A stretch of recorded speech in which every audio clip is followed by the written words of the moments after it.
ဟာသာကိုခွင့်လွှတ်နိုင်ကိုဟာသာကိုတတ်တာတော့ခွင့်မလွှတ်နိုင်ဘူးဆိုတဲ့အဲ့ဒီစိတ်က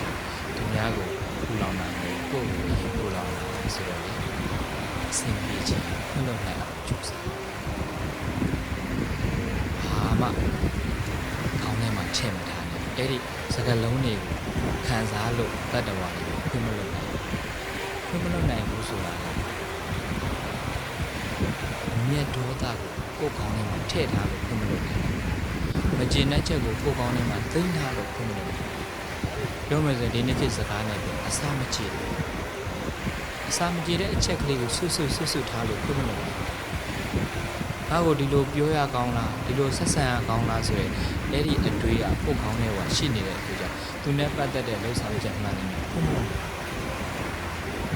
ခွင့်မလွှတ်နိုင်တော့ခွင့်မလွှတ်နိုင်ရင်ခွင့်မလွှတ်နိုင်တဲ့လူကအရင်ခံစားရတာလို့ဆိုတော့ရဲတဲ့ဘာပဲဖြစ်ဖြစ်ခွင့်လွှတ်ကြည့်လိုက်ပါခွင့်လွှတ်တာသူများကိုလွှတ်တာကိုယ့်ကိုယ်လွှတ်တာဖြစ်တဲ့အတွက်ကြောင့်ကိုခွင့်လွှတ်နိုင်ကိုအရင်သက်သာမယ်ကိုခံစားချက်သက်သာမယ်ကိုအိမ်ငြင်းချမ်းမှာဖြစ်တဲ့အတွက်ကြောင့်ဘဝမှာအဆင်ပြေခြင်းခွင့်လွှတ်နိုင်အောင်လည်းကြိုးစားဒီလေသိခံရမယ်သိခံပြီးရင်ခွင့်လွှတ်နိုင်အောင်လည်းကြိုးစားဒီနှစ်ခုရှိနေရင်အဆင်ပြေပြီလားတော်တော်များများပြည်နေပါပို့ပြီးအဆင်ပြေခြင်းမေတ္တာထားတယ်မေတ္တာဆိုတာအကျိုးကိုလူတွေကမေတ္တာပို့တယ်ဆိုရင်ကိုယ်လုံးစုံများစွာတတ္တဝါချမ်းသာကိုယ်စိတ်မြဲပါစေဒီခုနှစ်ညရှစ်ညအတန်ပြေကြီးနဲ့ပို့နေတာကိုမေတ္တာပို့တယ်လို့ထင်နေတာမှန်မေတ္တာရဲ့အဓိကအဓိပ္ပာယ်ကအကျိုးလိုတာအကျိုးဆောင်ပေးအကျိုးပြုပေးအကျိုးလိုလားတဲ့စိတ်ကလေးနဲ့ဆောင်ရွက်ပေးတာအဲ့ဒါမေတ္တာမေတ္တာကလည်းပဲ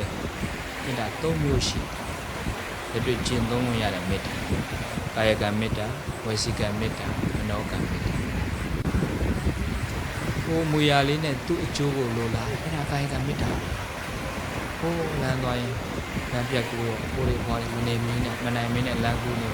တော့လေးကူးတယ်ပြီးအဖွားသားတယ်ပြီးမယ်သမီးတယ်ပြီးမယ်အဖွားရဲ့အကျိုးကိုလိုလားကိုရဲ့အကျိုးကိုလိုလားအဲ့ဒါကာယကံမေတ္တာပဲလူတွေလက်တွေ့ဘဝထဲမှာအဲ့ဒီကာယကံမေတ္တာတာကျင့်သုံးနိုင်ကြတယ်ကျင့်သုံးကြည့်လိုက်စမ်းတယောက်နဲ့တယောက်အဲ့ဒီအကျိုးလိုလားတဲ့စိတ်ကလေးနဲ့ဒါဆက်ဆံကြည့်ဘဝအထူးကိုအစီမိသားစုထဲမှာလည်းထို့အတူပဲမေတ္တာကိုအခြေခံနိုင်အဲ့ဒီမိသားစုငြိမ်းချမ်းတယ်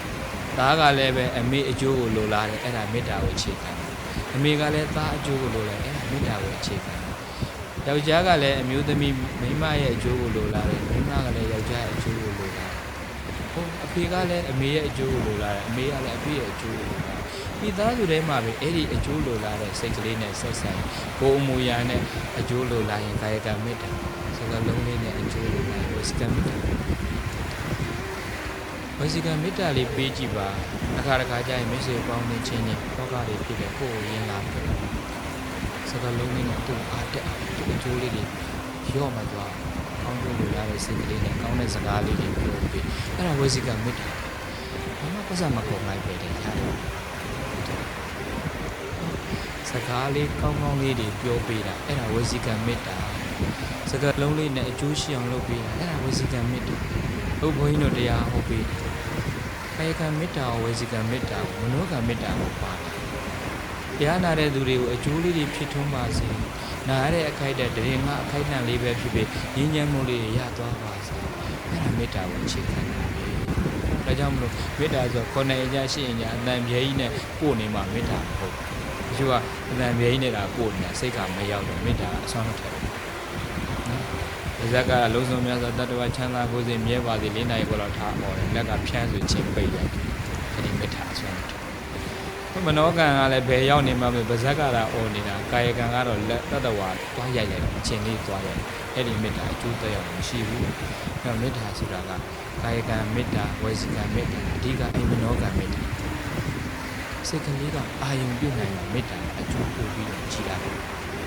စိတ်ကလေးကပါပြီးတော့ကိုယ်မူရာလေးနဲ့အကျိုးလိုလားတယ်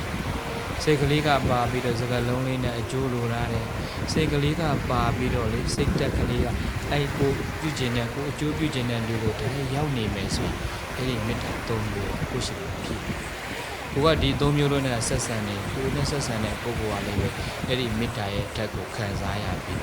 မေတ္တာထားတဲ့စိတ်ကလေးက တ္တဝါတွေလုပ်ငန်းတွေမှာအဆင်ပြေ